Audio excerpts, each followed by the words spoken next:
Hai Best Kids, selamat datang di Mading Bimbingan Konseling STK Penabur, Jakarta. Pada video kali ini kita akan belajar tentang konsep diri yang positif. Untuk memahami apa itu konsep diri yang positif, kita belajar dari tokoh Alkitab yang atas perintah Tuhan bisa membawa bangsa Israel keluar dari tanah Mesir melalui tengah-tengah Laut Merah. Apa kalian tahu siapa tokoh tersebut?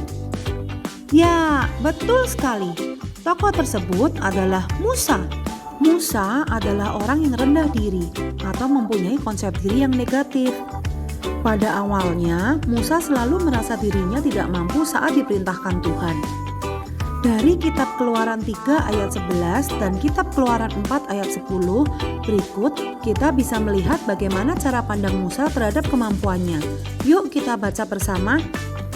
Keluaran 3 ayat 11. Tetapi Musa berkata kepada Allah, "Siapakah aku ini? Maka aku yang akan menghadap Firaun dan membawa orang Israel keluar dari Mesir." Keluaran 4 ayat 10. Lalu kata Musa kepada Tuhan, "Ah Tuhan, aku ini tidak pandai bicara.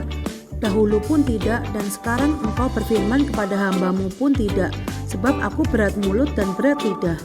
Namun demikian, Tuhan meneguhkan Musa untuk melaksanakan perintahnya. Musa kemudian mau bersikap taat dan menjalankan apa yang Tuhan mau dalam kehidupannya.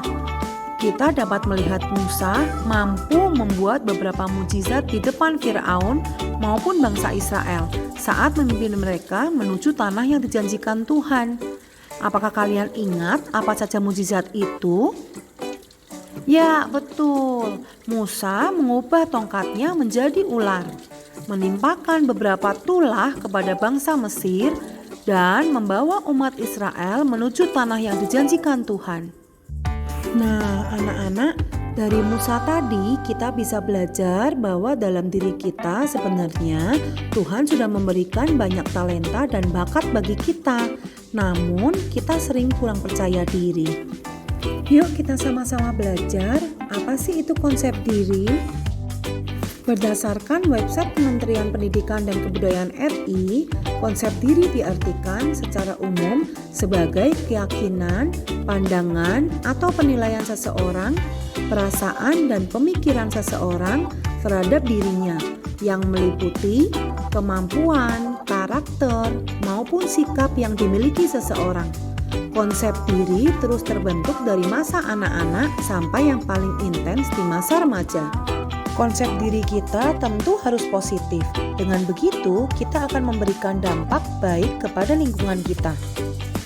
Cara meningkatkan konsep diri positif. Yang pertama, menerima dan mengenal diri. Kita diciptakan Tuhan unik dan berharga.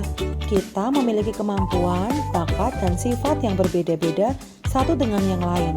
Dan Tuhan menciptakan manusia sungguh amat baik. Yang kedua, menghargai diri sendiri. Kita semua memiliki kelebihan dan kekurangan masing-masing. Jadi teman-teman jangan membandingkan diri dengan orang lain ya. Bersyukurlah dengan talenta yang Tuhan beri. Yang ketiga, bertanggung jawab terhadap pilihanmu. Kita harus berusaha menyelesaikan apa yang kita kerjakan dan tidak bergantung kepada orang lain. Usaha yang bisa kita selesaikan sendiri dapat meningkatkan rasa percaya diri kita loh. Yang keempat, punya tujuan yang realistis. Setiap kita punya impian. Impian harus direncanakan dengan jelas. Misalnya, mau naik kelas, berarti kita harus punya strategi belajar yang jelas. Belajarnya harus rutin, saat di kelas harus memperhatikan guru, mengerjakan ulangan dengan teliti dan jujur. Pasti kita bisa mencapai tujuan dengan baik. Nah, yang terakhir, cara meningkatkan konsep diri yang positif yaitu punya lingkungan yang mendukung. Dengan siapa kita bergaul dan berkumpul akan membentuk perilaku dan pemikiran kita loh. Jika kita memiliki tujuan baik, carilah teman yang memiliki visi yang sama dan meminta orang-orang yang terdekat untuk mendukung tujuanmu. Nah, sekian Mading BK kali ini. Yuk, teruslah berdampak positif untuk orang-orang di sekitarmu. Sampai jumpa di Mading BK berikutnya. God bless you.